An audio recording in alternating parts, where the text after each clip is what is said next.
Before I go on stage, I check to make sure my zipper is up. And then when I'm on stage, throughout the show, I have this gesture occasionally. I check to see if my zipper is down. Never in my life, in 30 years of performing, has my zipper ever been down. I did the full first show with my zipper down. Tosh Show. Tosh Show. Tosh Show for show. Hello and welcome to Tosh Show. Daniel Tosh, fresh off the road with Eddie Gossling. Also here, fresh off the road. Woo! Are you rested? Did you sleep well? I did, yeah. When we're on tour, Eddie sleeps the longest. I do. He doesn't reply to our text until 10:30, which is fine. You know, he's staying awake sometimes till 2 in the morning to go into these hotels. Now, this tour that we just finished went from the New England area, then it dipped down into the Pennsylvania area, and then over, New Jersey, D.C., and then up to Canada. Oh, let me tell you something. If you know me, you know I love being on tour. And I did it right at the end of school. My kid finishes school. We go to the last day of school. They have the fire department come. They spray everybody with a hose, which is fun.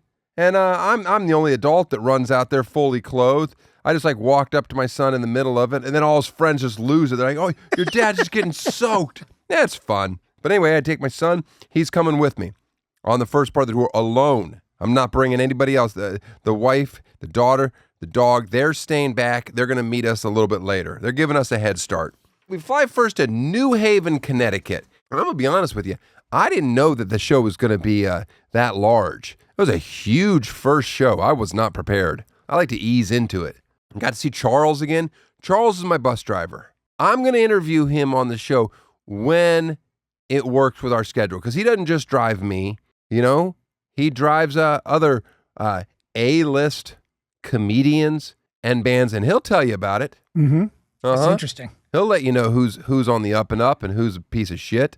And I've had a ton of bus drivers in my life, and Charles knows what he's doing behind that wheel. You say, how hard is it? I'm like, I've seen him do incredible things. The parking, the backing up, right. The tight quarters. It's just so stressful. He's got to do all this with me constantly in his ear saying stupid stuff like, "Hey, you know any good place to get chicken? You want a donut, Charles?" Oh, I'm always trying to feed him donuts. I'm just trying to keep him awake. Okay, so first off, we were in Wallingford, Connecticut. Again, I said it was too big, but the green room, man, things have changed. I mean, it used to just be like some dank, dirty hole behind the stage, but this had a full arcade and like a candy store, but no store. Right. You just got to eat it. My son is like, "This is night one." That's great. The spreads backstage are never that impressive for me because I don't ask for a lot. I like some local candles, 1 or 2, and then I keep those, and then I have my candles the rest of my year. But anyway, this place, they had some candles, and this woman writes me this long letter about how she's so happy that I'm requesting some of her candles. And I didn't request them, but it's nice enough. And she's like, "Can you give me a plug?" And I'm like, "What?" But I'm going to. She Devil's Coven. She writes me this whole long letter about how the reason that she's not there to hand me her candles in person is because she's got a big head injury. And then we drove on to Boston. And by the way, this tour, smack dab in the middle of the World Cup. So it's so fun. We were in Boston when the Scots were there drinking up all the beer. And I kept saying, "Please slow down." No, my son and I were walking around and everyone's in kilts. Right. It was just fun. The tartan army. I think I have to get to this point and just say that Boston may be the greatest city in our country. Wow. And I know I always tease Boston about, that certain type of person. And sure, you've got your Mark Wahlbergs, your Dane Cooks, and all of these types of people that you're like, that perpetuates a stereotype that maybe I don't love. But I don't really run into the cliche, right, blue-collar Boston Union guy that's just, I just find it wonderful. I find it beautiful. I find people being nice and it's pretty.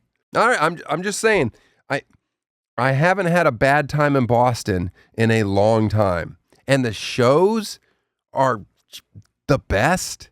We were playing at a place that's attached to Fenway, the Fenway Theater.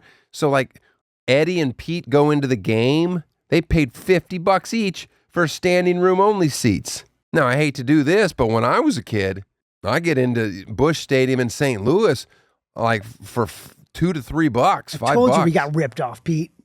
$50 for standing, but we got to actually see the game. My son and I like they had a door open backstage, and we could like walk to the game. And then their green room was beautiful, and they had that dumb, stupid beer game you play where you've got a hook on the wall, and you've got a metal loop tied to a string, and you got to swing it, 20 feet away, and it's got a hook on. My son at 7 just immediately addicted. They had tons of video games, couldn't care. He wanted to hook that thing so bad. I think he hooked it twice. I don't know if this comes across on the podcast, but I'm a little OCD, and I have a routine. And that routine is magnified when it comes to performing. Before I go on stage, I check to make sure my zipper is up. And then when I'm on stage, throughout the show, I have this gesture occasionally. I check to see if my zipper is down. Never in my life, in 30 years of performing, has my zipper ever been down. I did the full first show with my zipper down.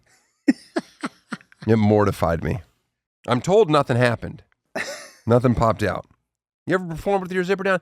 No. I know my fans would just say like something, hey, you dummy. Exactly. You quit fucking trying to be cool. Your cock's Your fucking out. zipper's down. Your cock's out, sir.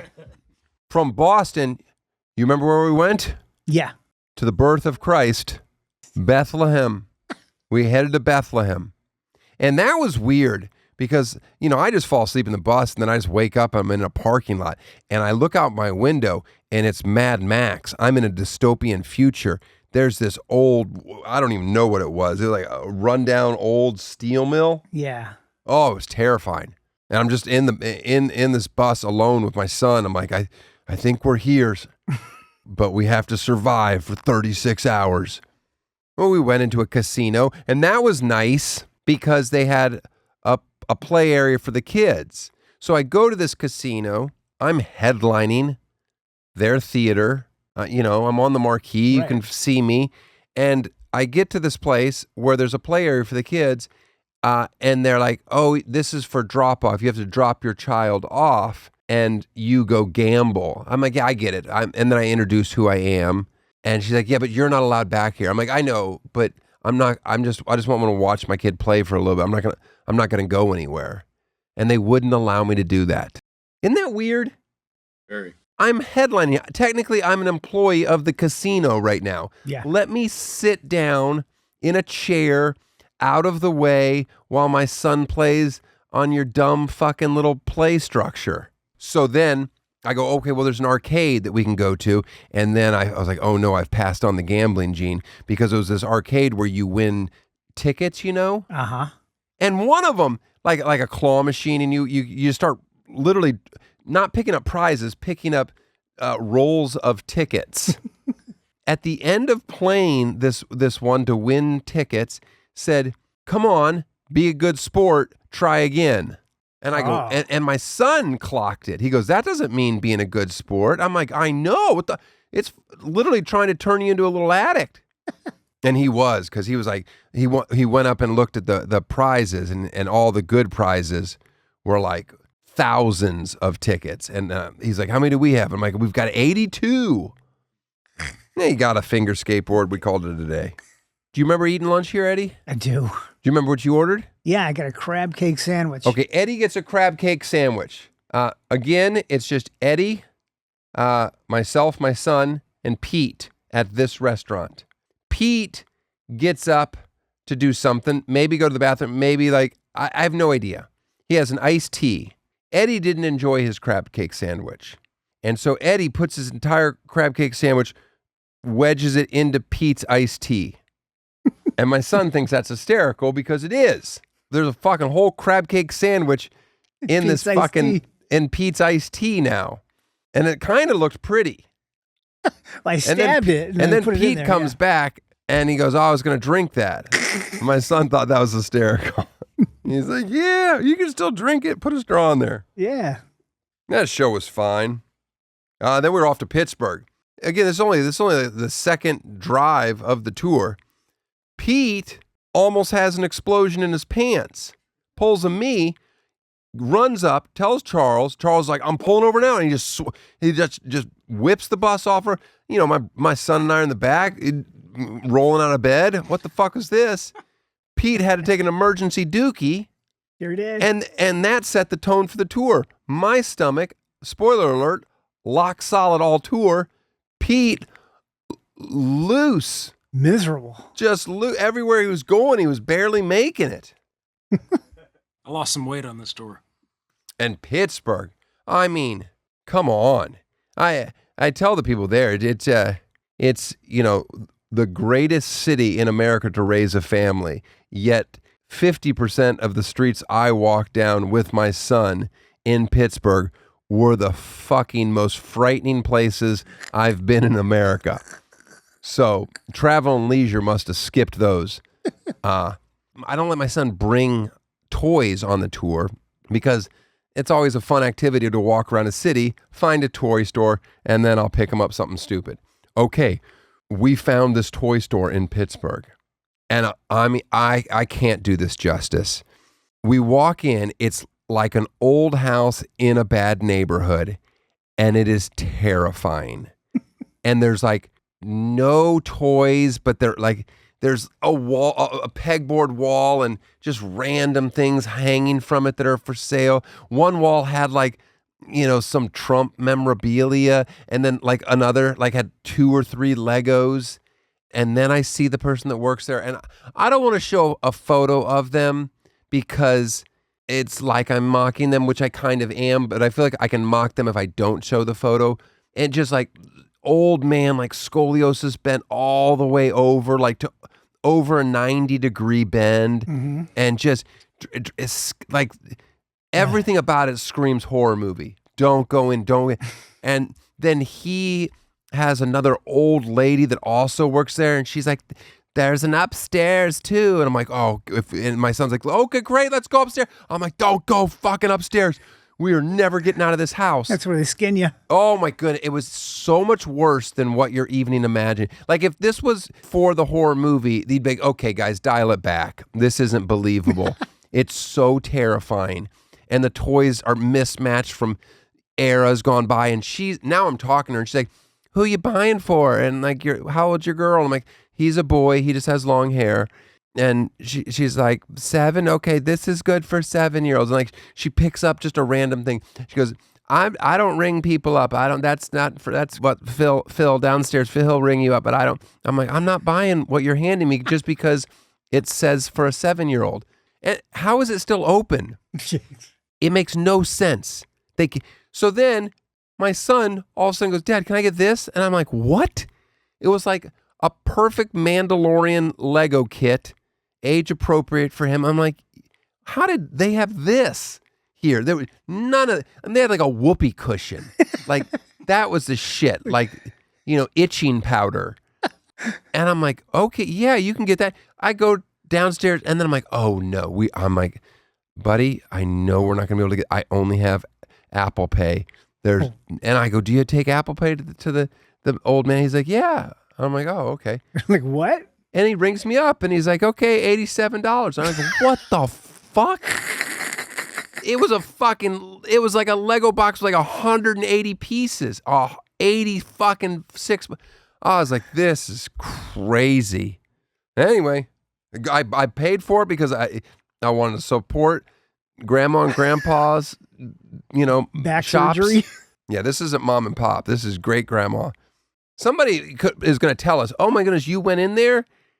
That store hasn't been open in 57 years. You saw 2 ghosts." Yeah, that's great. Still got charged. Yeah, they had Apple Pay. Yeah. Fucking ghost had Apple Pay. If you need to go from an airplane to dinner without changing, your pants should be able to keep up. That's why I'm excited about the Jet Setter Tech Pant from Jack Archer. Oh, These Jet Setter Tech pants are built for real life.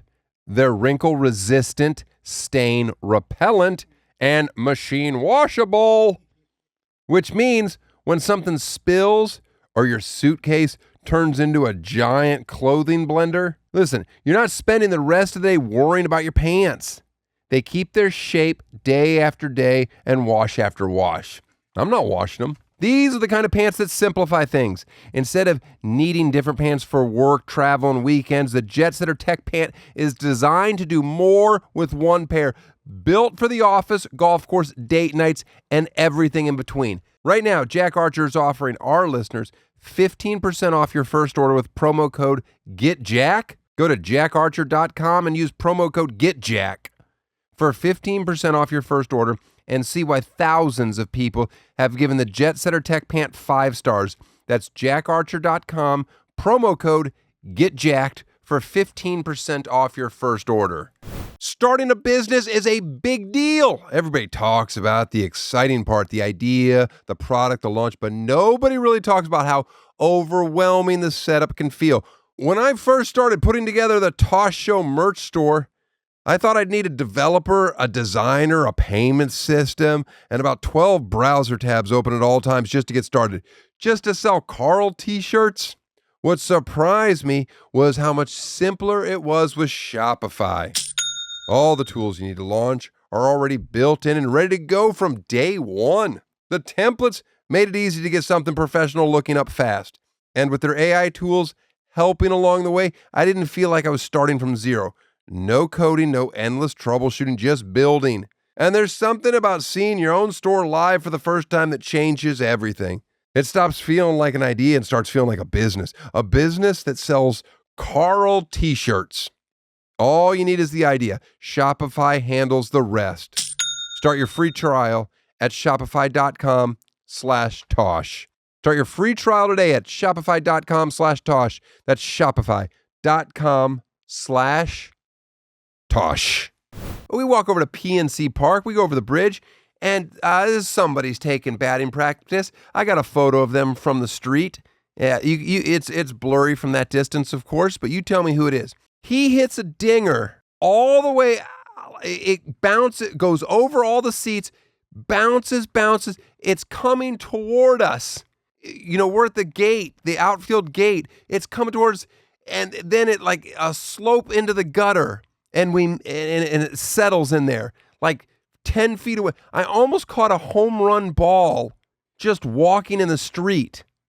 Oh, it was so close. I was 10 feet away from it. My son and I, we heard the crack and then all of a sudden saw it bounce. And I'm like, it's coming toward us. We're going to get it. We're getting this ball. What are the odds of that? Then we went up to the old ketchup place and, we just booed. We just booed Aaron Rodgers. He wasn't there, but we just, my son took a photo with his back turned to the stadium and said, we'll watch the Steeler game when he's gone. Pittsburgh, then, is where my wife and daughter flew in.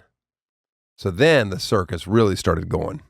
And the reason they came into Pittsburgh is because they wanted to go the following day to the water park in Hershey, Pennsylvania, which I'd been building up for a while. I told my son, we're going to a water park. We've never been to a real proper water park. And it's been a long time since I've been to a water park. And I'm thinking Hershey's going to do this right. And our bus gets there in the morning. And, we're parking 30 miles away from wherever it is. And we stand at a bus stop, load up in the tram, got the whole family in there. We're all happy. Going to a water park. My wife looked up online, said, make sure you bring your towels, but we're in our bathing suits and stuff. Now, I've never been to Hershey's Park, but here's what you might not know. It's an amusement park, a proper, beautiful amusement park, and deep inside of the amusement park is a water park. So most people dress like normal people. We're like ready to go to the beach. And we're like having to walk through the amusement park. Like, I guess there's like places where people are like, oh, there's lockers and you change into your bathing attire once you get into the water park portion. But it's just a bizarre setup. there should be a separate entrance to the water park. I would think so. You think so? It's not Yeah. even close. It's so deep into the amusement really park. funny to You go down boardwalk, you take a right. It was, and Pete, thankfully, just came with us, just help, but he's dressed in all black, like he, has his costume for being on tour, but looks insane next to this family, all in their bathing suits. So he's just sweating, and he like finds a table and we just like start doing water slide rides. And then there's this one big ride and they're like, you have to go on this. It's being decommissioned after 47 years. And I'm like, that's not a selling point. It's the opposite. But we sure as shit got on, loaded up. I got video. It just goes up a big hill and splashes down and creates a way. Everybody gets drenched. But you look underneath it and you know why it's being decommissioned. Everything on it is like just rusted. It has the integrity, the structural integrity has been compromised. One of the mat rides where you hold onto a mat and I'm like, and he's next to me on a different, we're like race. I'm like, is he okay? This thing is going 1,000 miles an hour. But he liked it. He's like loving it. I was scared shitless. Meanwhile, Pete, again, the guy, the stomach is just failing him on this tour. Well, guess what the week was that we're there? Hot dog week. So Pete's just fucking polishing off fucking dogs in the sun, dressed in all black. I didn't know this. This is great. Yeah, it's hot dog week, and he's just in there eating hot dogs. And then I'm like, well, fuck, if he's just going to eat hot dogs, I go over to this place, and they have nachos, okay? But they come in a bag of Doritos. You get this big bag. You ever seen these places like fair food shit? Yes. And I think it's funny because my son will think it's funny. He's had a Dorito before. He knows what crack cocaine it is. Mm-hmm. And I'm like, well, can I get that without with the salsa on the side? And she looked at me and she goes, no. And she just put the salsa in, which I respected on so many levels. It's funny. You would love that. Like, okay. I was like, she said no, and then just poured it in. No. So I just had this big bag of diarrhea, and I'm like, all right, Pete, let's go. Let's see which one of us blows up first. And they've got one hotel that you stay at the Hershey Hotel, and it's like this weird mansion that feels racist. They're like, do you want the dark chocolate room or the like, all right, I'll take the dark chocolate room. Is something with pillows? They give you a free candy bar check.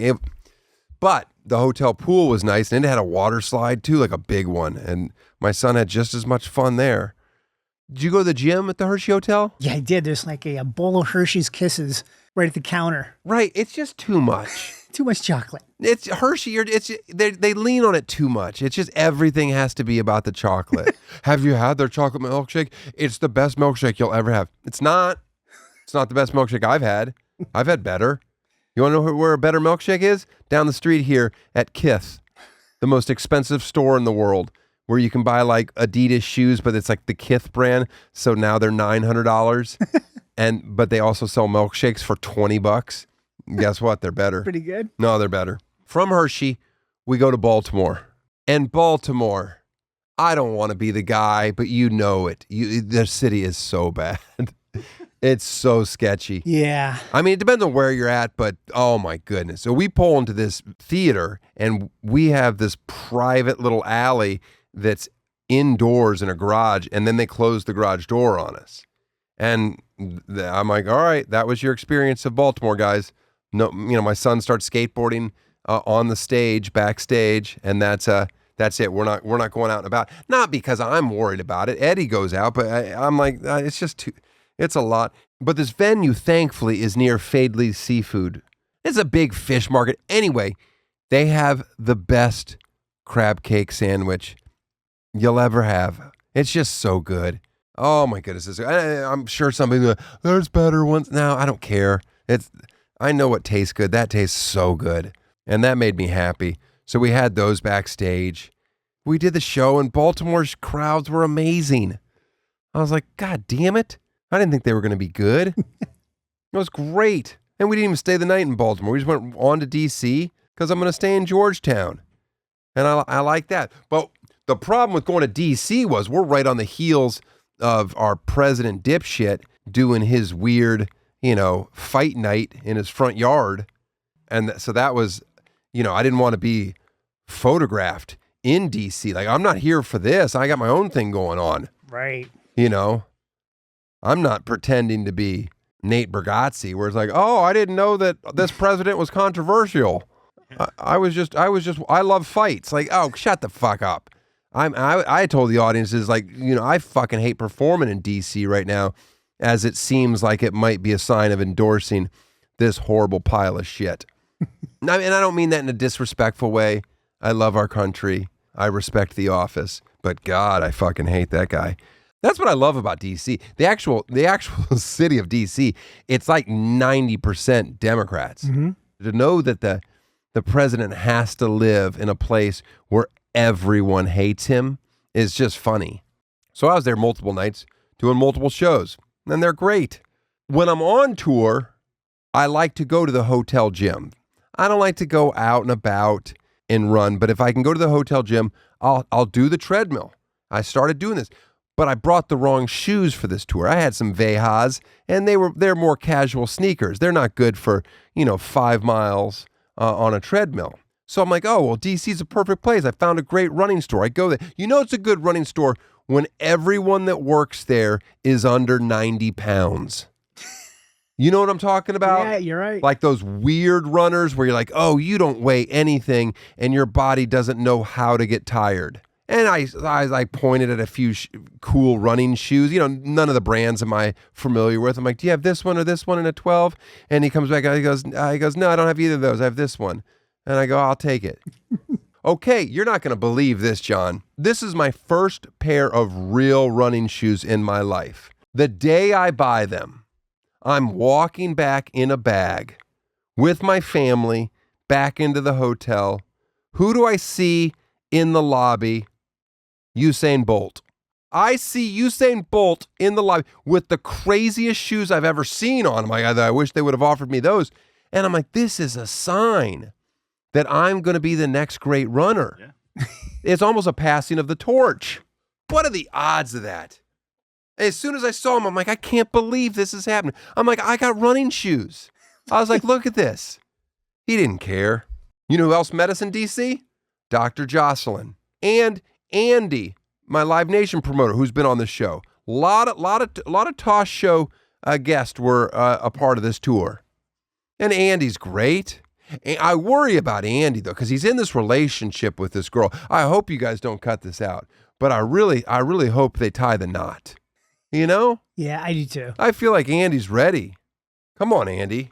Pop the question already. Yeah, come on, let's go. Eddie's family met us in DC too. Yep.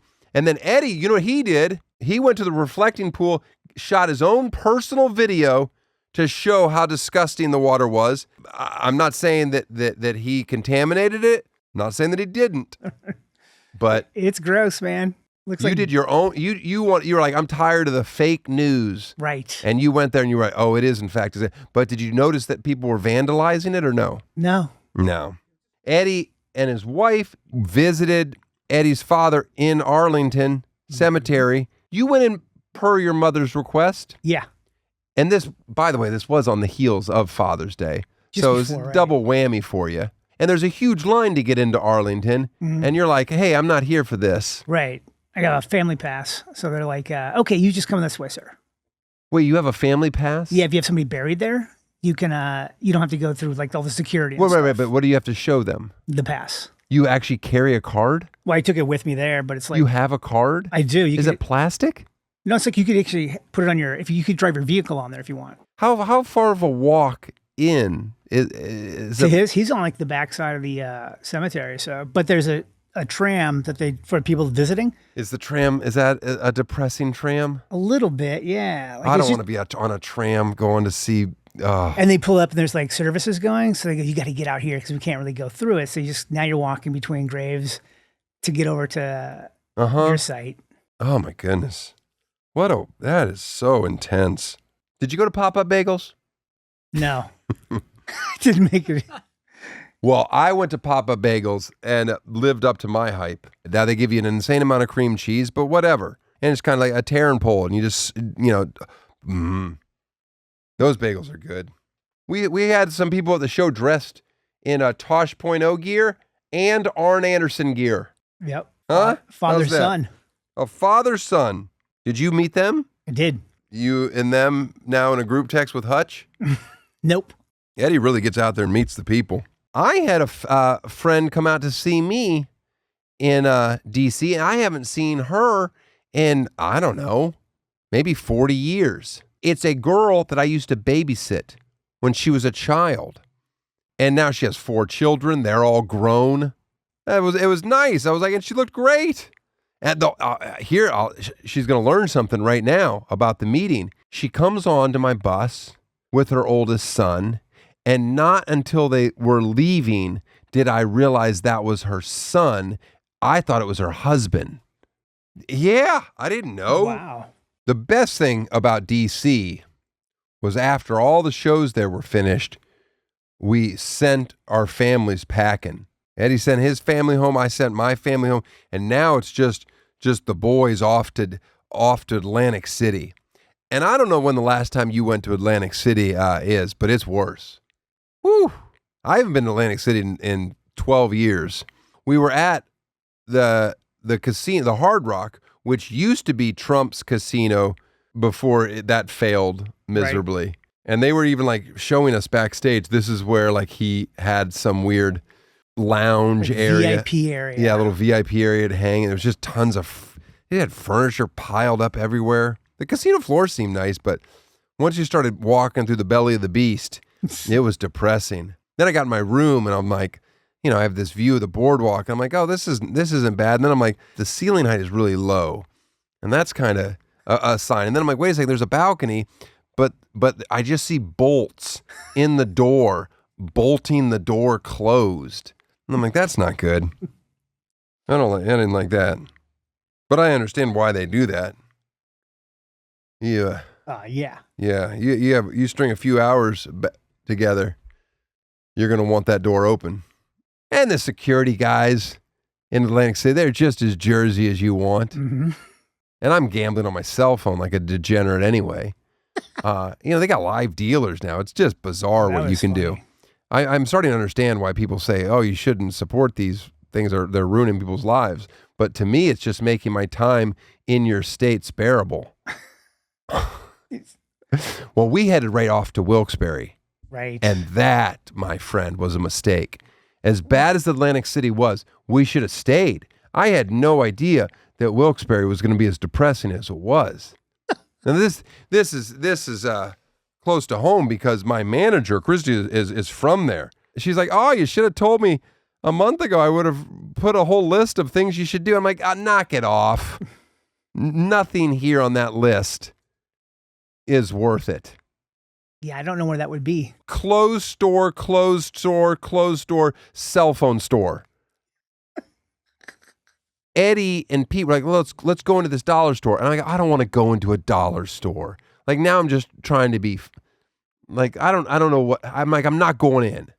So I refuse to go into the dollar store. They go into the dollar store separately. First Eddie goes and he gets detergent. We do laundry that night. So yeah. Yeah, whatever. He doesn't want to use the bus laundry or the backstage laundry. And then Pete goes in and Pete comes out with like food. He's like got ramen. I'm like, what are you buying? He's like, oh, they look good. He's like, it's spicy ramen. But it wasn't like the old packs that we used to buy like, 15 for $2. This was like a big bucket. And then he's like, I got leftover shrimp cocktail from 2 nights ago. I'm going to throw it in there. And I'm like, you're going to do fucking what? Again, this is the person that's had the bad stomach the whole tour. And now the bus stinks to high heavens. And he's throwing his shrimp cocktail into this warm, stinky mess. And I'm like, is it good? He's like, no, it's disgusting. Like Carl Weathers from Arrested Development. By the way, we had just come, as far as sleeping goes, we had slept the last 3 nights in the DC Four Seasons. And now we're at a Best Western in Wilkes-Barre. And it is so gross. And they're decorated for the 250th. I took photos of this. Like really decorated. Oh. They're ready. There's also a person We're not going to label him. He was being super loud. He was punching signs. He had I don't know what he had in his hand, but Pete and the bus driver were positive that he was going to deface our bus because it was next to the hotel, and they didn't want to leave. So they grabbed like a broom handle or something. I don't know what they were going to fight him with, but it was definitely happening. I'm asleep. The next day, Eddie's in the elevator with him, and the guy's going to get breakfast. He's like coming down from. Yeah, he's staying at this hotel. It's like, what the fuck? No, well, I'm just saying, you guys profiled him, and turns out he was just another guest at the hotel. Had a bad night. Maybe it was a good night. Maybe it was a good night. Who knows? From Wilkes-Barre back up to New York, we're going like Port Chester. It was raining in Port Chester, and we didn't have a lot of options, but Pete, we were next to a Home Depot, so he just went in and got us some big old cheap umbrellas for $11 each. We own those now. They're fun to walk around with. Mm-hmm. Although these are pretty flimsy. A strong gale and they're done. Yeah, they will destroyed. But he found us a local seafood spot to have lunch, and it was just delicious. And then they gave us soup. This clam chowder, the hottest temperature I've ever experienced in soup. We ate our entire meal, and by the end of our meal, our soup was just at about the point where we could put it to our mouth. So hot. And you love hot. I love hot, but that was, I don't know what they're doing. That's like McDonald's lawsuit. Yeah, coffee hot. Yep. From there, quick drive over to Huntington, New York, Long Island. I thought the town was cute. Yeah. I thought it was adorable. Nice little restaurants. We went to one restaurant. What was the name of the lunch spot? Shed. The Shed. When we get there, I'm looking at the menu, and I see that they had this long list of mocktails, non-alcoholic drinks. And I see the names of them, and they're stupid. So right when the server comes, she says, do you want sparkling or still or whatever? And I just say, I'll take, in a straight face, I'll take a Revenge of the Pink Panther. And, they hadn't even had processed that I could look at a menu that quickly. That's what made the joke funny, that I just go, I'll take a Revenge of the Pink Panther. And she goes, oh, okay, great. And they both were just dumbfounded. And then I'm just waiting for them to react so that I can laugh. But anyway, by the way, the beverage was good. To start, I remember ordering biscuits because they had biscuits on the menu. We had biscuits, and I ordered something else. Deviled eggs. Deviled eggs, that's right. I don't like deviled eggs. I mean, they're fine. But I'm like, let's get these. And now I'm just doing silly orders. Pete, what was your entree, Pete? I had a lobster roll. He had a lobster roll. Now, what do you think? You get coleslaw, or we had fries. That doesn't matter. We get our sides. Pete gets a lobster roll and his sides, and then says, can I have a side of chicken? And I thought that was crazy. Now, let's understand that Pete's big. Charles says he wears it well. Yes, he has to be over 220, 230. I don't know what he weighs. Wrong. He's a big person. He's tall, 6'4". So I get it that you need more food, but it's just you order like a normal lunch and then like a side, and she's like you just want chicken, and she, yeah, Flinch. she'd fucking flinch. She's like, grilled, and he's like, yeah, just grilled. And here's how you know they flinch, because a plate comes out. And it's like a chicken breast, but it's like sliced in strips. Cut it in strips. So it's, yes, they've never made that. You don't order at lunch just like, I got to get my calorie. I don't know what it is. I found it bizarre. Yeah, the cook was like, this must be for the table's kid. It's like a wrestler, okay. Yeah. Super protein meal. I got to get to 226 by midnight. We're good though. Again, it's funny that I'm pointing these things out now because he was the poop machine on the tour. He had deviled eggs, a lobster roll, biscuits, and a side of chicken. This venue was really unique. I don't like it for stand-up. I don't like any place that doesn't have fixed seats. I like the old theaters. I don't like a lot of aisles. Yeah, it's not safe. I get that, but it makes for better laughter. But this was like a rock venue, and it was, it was beautiful and cool, and it like had a speakeasy underneath with private rooms that, like, you go into a phone booth and then the wall opens up and then there's another dining room table. A bunch of walls moved. Whatever. I had my brother's wife and his kids come there, and that family's fun to hang out because it's like my brother's wife and her parents. I look just like my brother. So it's just very weird for them to watch me perform because they really only know my brother. And like, who is this guy? It's funny. It's like, why is Andrew saying bad things on stage? You know who else came to see us there in Huntington? Our old friend Trey Gallion. Right. Trey is a comedian that lives in New York, but when I knew him was back in Austin. And he, at the time, I don't know if he was a cab driver or he had stole a cab, but It's still uncertain. he used to drive me around in a cab. He just had a cab and we would like go hang out, and he'd, if I was in town, he would definitely help me get wherever I needed to go. And funny. He was a funny young comic then. And now he's riding a motorcycle, which terrified me. But he didn't say anything about the show. I don't know. Did he like the show? Yeah. What did he say? I said, hey, great show, guys. He said, great show. Probably something just like that. That's not good enough. As someone who has spent a lot of time touring, let me tell you that a little nutrition goes a long way when you're on the road. It's hard to maintain daily wellness rituals when routines change, but Kachava travel packs make it easier. Hell, they make it downright simple. Facts. Kachava. And you'll notice the difference.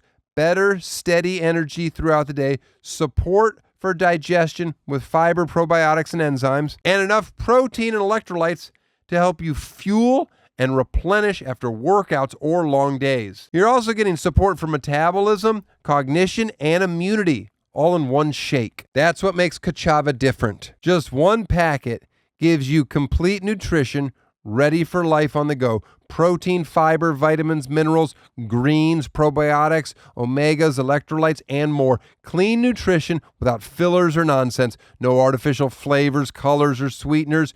No GMO, no soy, no animal products, no gluten, no preservatives, and it actually tastes good. Kachava. Take your daily ritual with you. Go to kachava.com and use code TOSH for 15% off your first order. That's Kachava, KACHAVA.com, code TOSH. There you go. Kachava. And then we're off to Syracuse, which is really Pete's stomping grounds. Exactly. Oh, everywhere we went, Pete's like, I had sex there. Just the history, the lore. He's like, yep, I know that building. Had my first hand job there. The only thing I really remember about Syracuse is that Charles kept saying, we gotta stock up.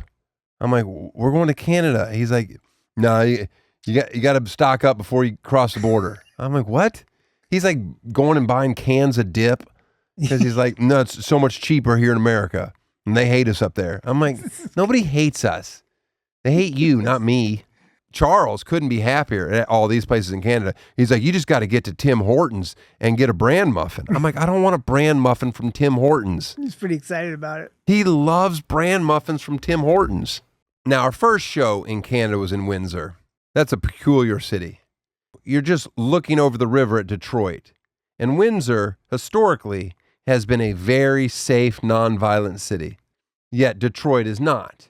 So just for generations, people have always like looked over the river and been like, oh, that's where the dangerous stuff happens.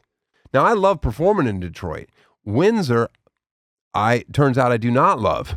This show, which was at Caesar's Palace. Yes. Not Palace, just Caesar's. A nice hotel, Caesar's. They have me in a beautiful suite. I wake up. I go to order room service, and I'm like, oh, no, there's no menu in here. I got to turn on the TV. And then you have to like scroll over to dining, in-room dining. There's a QR code. I got to hit that to get the menu on my phone. And then everything on the menu is like, this is available for pickup downstairs. It'll be ready in 15 minutes. They don't bring it to you.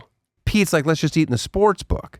And I'm like, okay. But we go to the sports book and we don't get like a private booth or anything remotely VIP. Do I need VIP? No, apparently not. They put us like in the front seat table in front of the big screens. So anybody that's like watching all the gambling action that they have going on, they're just like seeing us in this front seat. It was the grossest meal I've had. And then Pete always, whenever I say something like it's the grossest I've had on this tour, he's like, that's not the worst. I'm like, no, it's the worst I've ever had. It was so bad. And then Pete's like, bring your passport. I'm like, why do I need my passport? He's like, well, we get a per diem, so we have to prove that this is us. I'm like, oh, good God. So now I'm like trying to get my gross chicken Caesar wrap comped because I have a per diem. I'm signing it to the room. It's just, and then he's like writing on it, Tosh, on the bill. And I'm like, now there's guys next to me like, hey, we get a photo. And I'm like, oh, this is later, whatever. By the way, that's the meal. Humiliating. Just gross. But now, let's take it up a notch. This is how I knew that this show was going to be a train wreck. I want to go gamble for a little bit, so let's go sit down. I'm playing Ultimate Texas Hold'em. There's 4 people at the table. Older couple, and then a very old man. And then one other person left. Doesn't matter. At one point, this other older man, when I say older, I'm saying 60s, 70s, or 59 and lived a horrible life. Right, okay. He just comes up to our table at some point and goes, hey, you guys want tickets to the comedy show tonight? And I say, no, I'm good. Okay? The oldest guy goes, well, who is it? And then the wife of the other couple goes, it's Daniel Tosh. Now, meanwhile, I've been at this table for 45 minutes. She doesn't recognize me, there's no acknowledgement. And then he's like, I don't know who that is. And then the old guy goes, I don't know who that is, but I'll take him. And then the other guy goes, yeah, here, take him. I don't want him. And he doesn't even not even try to sell him or anything. I'm like, oh, this is my show tonight. It was just a dose of reality. Ah, it's so good. So then what did I do? I put my money in blind and made a bet and won. Got up and left. I'm at Caesars, the casino. So I know that if I'm at a casino, there's going to be people at the show that might not want to come or aren't familiar with my comedy. Right. But backstage, when I tell you that there were 100 rented wheelchairs and walkers that they take from people when they put them in their seat, and then they pile them up backstage. So Eddie's on stage, I'm backstage collecting my thoughts, and I'm just listening to these ladies just bringing one after another, wheelchair after wheelchair, and I'm just going, oh, this show is not going to go well. Off to Toronto, which, let me be clear, I shit on Toronto constantly. But they get it. The hotel. Yeah. Holy cow, that Four Seasons in Toronto, just beautiful. And we're at the Four Seasons for 2 nights there, and we're there at the same time a WNBA team is there. Right. What was it? The Mercury. The Mercury, who had just gotten into the fight with Clark in Indiana. Yeah. But they took over the gym. They're just using it like it's their personal gym. So now I'm like having to work in sets with, I'm like, that's too much weight. Let's change the pin. I'm 6'4", but these girls, some of these big girls that are my exact, there's something about when a woman's my exact height that I'm like, oh, you're big. And they're wide. And then some of them are dressed fancy and sexy, but they're still like 6'2". Mm-hmm. And I'm just like, oh, well, I wanted to say cute things like, hey, why don't you guys be nicer to Caitlin? But I was totally intimidated. John, you'll find this amusing. Okay. Toronto, home to the World Cup. The game that was fun while I was getting ready to perform was Iraq, who lost 5-0 to I don't fucking care. But that was going on during Pride Week. So you had a bunch of Iraq fans and Pride Week at the same time. And I enjoyed seeing that dynamic unfold in the streets. But I didn't get my dream scenario in the World Cup. As most people know, I was pulling for Iran. and I was hoping that if Iran would win it all, that they would get an invite to the White House. And that would have been my dream scenario. But now I'm going to root for my second favorite team, which is the US of A. Go. Toronto's good though. I will continue to shit on it, but this was probably my most positive experience ever in Toronto, where I just had fun. But from Toronto, we went to Ottawa. Ottawa, we never even stepped foot in the city. We did a show in and out. I would say that was probably the most impressive bus parking job I've ever seen a human do. He had to go a quarter of a mile in reverse with 2 inches on each side. He's crazy. Our bus is 13 feet, and there's a bridge that might be 15 feet, but it has scaffolding under the whole thing doing repairs. So he's just eyeballing it. He's like, I think I got 3 inches. Just so you know, I've had a bus driver, miscalculate before and get stuck on a highway in Chicago. Have to get police to shut the road down while he backed up. And then we're off to Montreal. And Montreal's the best. But I was there on a Sunday during the World Cup, a lot going on. I don't sell great. I didn't sell a ton of tickets, but I still love the city so much. We flew home right after the show in Montreal. And we had an early show, so we were like flying out at 8:45, but we had to land in Detroit to go through customs. But I was so excited to land in Detroit because I got to jump back on my phone and gamble for the 45 minutes. That's right. While we cleared customs. That's when you know you have a problem. By the way, we're on a plane flying home, and my tray table's not working right. And I'm like, I could fix this.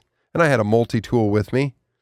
And I start fixing it. Eddie, I'm like, Eddie, take a photo of this because my wife mocks me anytime I go someplace like an Airbnb or a hotel room. If I see something that's broke that I have the means to fix it, I go for it. I did. Amazing. I pulled it off, didn't I? Yeah, and then the thing came right back down flat and flush. And Yep. you're like, there you go. I fixed it. The worst part about the tour was just we got so into the World Cup that when we got into Canada, none of our streaming services were working, but Eddie found some workaround on one of his apps, but it was only broadcasting in Spanish. So, which is, if you're going to ever have to listen to a language that you don't completely understand, watching soccer in Spanish is a pretty good one. Yeah. Because they get pretty into it. We did 17 days, 23 shows, 2,894 miles on the bus, 4,989 in the air. Total stage time. Guess how long I was on stage for that tour? 32 and a half hours. Oh, It's a good noise. that's a lot. 32 and a half hours. Eddie, what was your favorite show? First show, Toronto. First show, Toronto was your favorite show. Yeah. Good for you. I'm going to say that my best show, I can't believe I'm going to say this. It might have been Baltimore. I liked that crowd. I liked the energy. That's because I loved my DC shows. I love, I love Toronto too. What was your worst show? What should you like the least, Eddie? Wilkes-Barre. Wilkes-Barre? Mm-hmm. Is Wilkes-Barre. Wilkes-Barre then. Don't call him Wilkes-Barre. Well, I had a bad show. I mean, Windsor's by far and away my worst show. I don't even know if I was doing stand-up. At one point, I was just like, guys, what is happening? Okay, so while we're on the road, we got some emails. Eddie, you're going to read those out? Sure, man. Hi, Daniel. I'm attending your show tonight in Pittsburgh with my girlfriend. I wanted to ask you if you would be into the idea of letting me propose to my girlfriend at your show tonight in front of everyone. We're both lifelong fans of you, and I think it would be an unforgettable, special experience. Thank you for your time. I wish I would have heard about this before now. I would have said yes. Oh, yeah. I would have said, of course, come on up and propose to your girlfriend. That would have been great. Next time. Hold off. Don't do it. Just wait till I get there next time, and then I'll let you propose. We got here. Hi, my name is Christian, and I'm taking my stepson, Derek, to the show in Hershey tomorrow. Was reaching out to see if it was possible to meet Daniel after the show tomorrow and get a picture with him. My stepson and I grew up watching the show, and something we've always enjoyed. Thank you, Christian Kaiser. Yes. Come on over. Hi, Daniel. Casual pod listener here, but longtime fan. I bought tickets to your show in D.C., where I live, but recently became aware that I will actually be out of town for work on the 19th. I know you love helping your fans, so I was wondering if you could swap my tickets out for the ones in the Wilkes-Barre show. It's a 4-hour drive, but I really want to hear your jokes. Let me know if this is possible. Matt Sapphire. Hang on to it and come see me in Asheville, North Carolina. I'll swap it out. I know the ticket is long gone, but you can come see me in Asheville, North Carolina. That's got to be a short drive, too. 8 hours? 10? Quick heads up. The best burger in D.C. is Prime Steak Burger at Bourbon Steak in the Four Seasons Hotel. Yeah, I work there, but that's not why. It really is the best. Enjoy. Win Robertson. Well, it's useless to me now, Eddie. Yeah. We're not there. Nothing I can do about the burger. I'm not going to Grubhub it here. Hi, Daniel. My entire family will be at your show in Wallingford. We're having dinner at the Library Wine and Bistro at 5. Stop by and we'll buy you a dessert since you don't drink. Lori, deal. See, that actually I wish would have gotten to me earlier. Pete, this is on you. You're supposed to give me this information when people write into the show. I could have gotten a free dessert. You'd love that. I would have loved it. And by the way, desserts travel, so I can put it in my refrigerator and eat it hours later. Thanks for making the world a funnier place. I'll be at your show in Pittsburgh. Best Mexican food is Duo's. The chef was brought here from the French Laundry by CEO of Duolingo. Give it a try and let me know. All the best, Joshua Sosbo. I'm not doing that.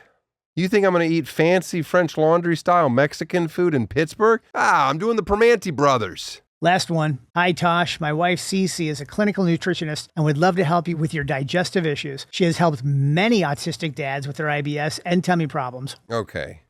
I don't like that she just throws in the autistic there, but Right. that's okay. But Pete's the one that's having problems. Right. Well, listen. We're doing another leg of this tour in the fall. And I want people starting now to email me or, comment your recommendations for the cities or your request if you need something, if you need me to spot you a ticket here or there, which I'm going to be honest, I'll probably turn down 90% of those. But there's 10% you won't. No, I change it to 98%. I'll turn them down. Maybe 2. I'll give out a handful of tickets. Oh, but yeah, send those requests now so that I have time to process. Go through. I can't just have people willy-nilly proposing to people on stage, and bopping into restaurants to pick up my free dessert before shows. Get your request in early for the fall dates. Attention Pete. That's what you should make the email out to. And check out our store, toshshowstore.com. Check out our Patreon page, patreon.com/toshshow. Check out the tour dates. You got it. And see you in the fall on the road. See you here next week. Tosh Show. Tosh Show. Tosh Show for show.